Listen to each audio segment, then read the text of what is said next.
தாயார் சன்னதி இருக்கு பாருங்க, பெருமாளை செய்ய போகிறோம், பக்கத்தில் தாயார் எழுந்துள்ளிருக்கார். அவரை பற்றி ஆழ்வார் சொல்லச்சே, இந்த தாயார் இருந்து எனக்கு பண்ணுறது ரொம்ப நன்மை. நான் ஏதோ ஒரே ஒரு வாழைப்பழம் வாங்கிட்டு போயிருப்பேன், ₹1 1.5 கட்டப்பட்டு. நம்ம மாதுளம்பழம்லாம் 30 ரூபா கொடுத்தலாம் வாங்கிட்டே போல, வாழைப்பழம் தான் வாங்கிட்டு போனது.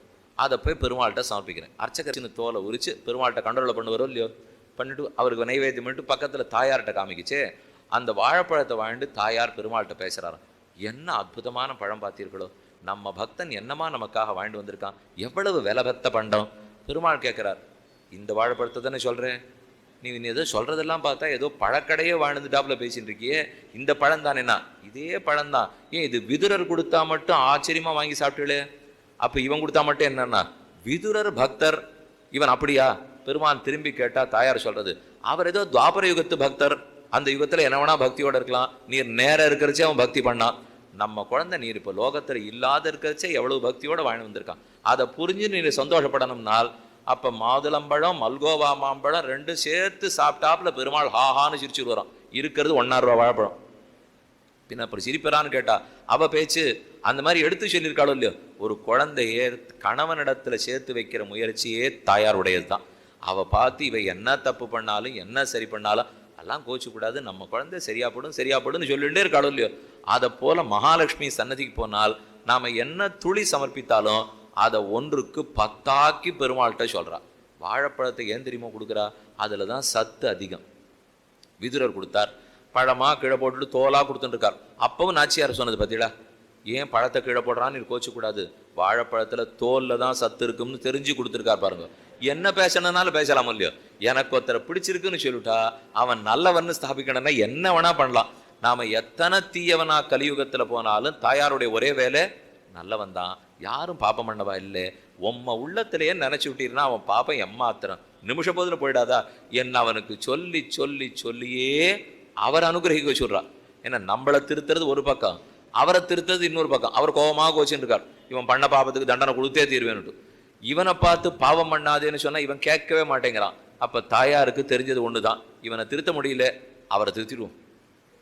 சாமி பகவான் என்ன திருத்துறதுனால் அவர் கோச்சின்னு இருக்காரோ இல்லையோ, நீர் கோச்சுக்காதீங்கன்னா கேட்டு போறாரு. இப்போ இவ சொன்னா கேட்பலானால் அவன் பெருமானுக்கு ஒரே ஒரு ஆசைதான்.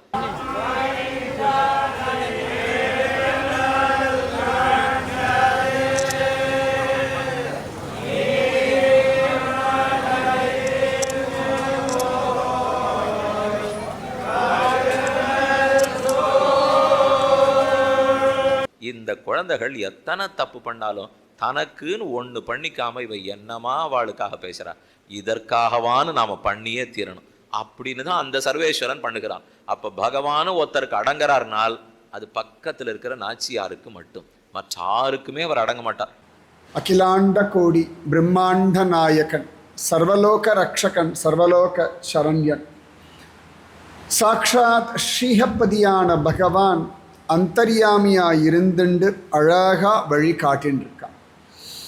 எல்லா காலத்திலையும் எல்லா சமயத்திலையும் எல்லா இடங்களிலும் எல்லா சூழ்நிலைகள்லையும் உள்ளுக்குள்ளேந்து பகவான் கைடன்ஸ் கொடுத்துட்டே இருக்கான், எல்லாருக்கும் கொடுத்துட்டுருக்கான். பாம்பு, கீரி, சிறுத்தை, கொசு எல்லாத்துக்கும், மனிதர்கள், தேவர்கள் எல்லாருக்கும் உள்ள இருந்து அந்தர்யாமியா வழி காட்டின்னு இருக்கான். அந்த அந்தர்யாமி சொல்லக்கூடிய விஷயங்களை, அந்த அந்தர்யாமியினுடைய கைடன்ஸ் இல்லாட்டி இன்ஸ்ட்ரக்ஷன்ஸ் இது உள்ளுக்குள்ளேருந்து வர்றது இல்லையா, அதை கவனிச்சுட்டே இருந்தோம்னாலே வாழ்க்கை ரொம்ப சௌகரியமாக இருக்கும். பல சந்தர்ப்பங்களில் நாம் அந்த இன்ஸ்ட்ரக்ஷன்ஸை விட்டுடுறோம். துருவன் மனசை உள்முகமாக திருப்பினதுனால தான் 5 மாதத்தில் அவ்வளவு அழகான அனுபவங்கள் ஹிருதயத்தில் அந்தர்யாமி தெரியறது.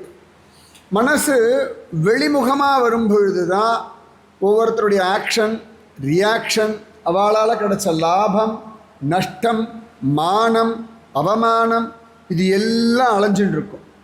மனசு உள்முகமாக சிங்கிள் பாயிண்டட் ஃபோக்கஸ் சொல்கிறோம் இல்லையா, அப்படி உள்முகமாக திரும்பும் பொழுது அத்தனை பெரிய ஆனந்தம் கொட்டி கிடக்கு.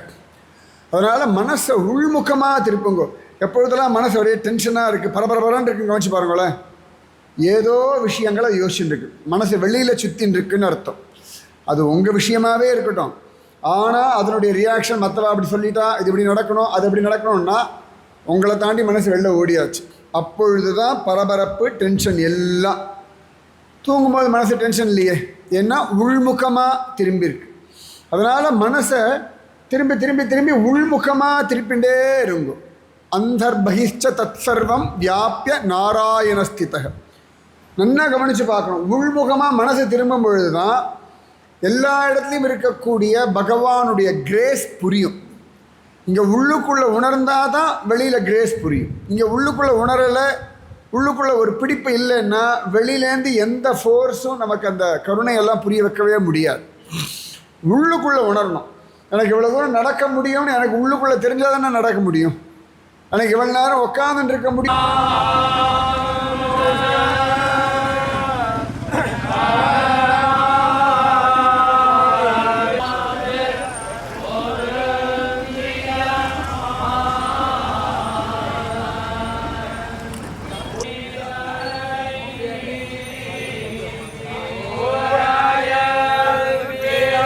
எனக்கு உள்ளுக்குள்ள கான்ஃபிடன்ஸ் இருந்தால் தானே உட்கார முடியும்.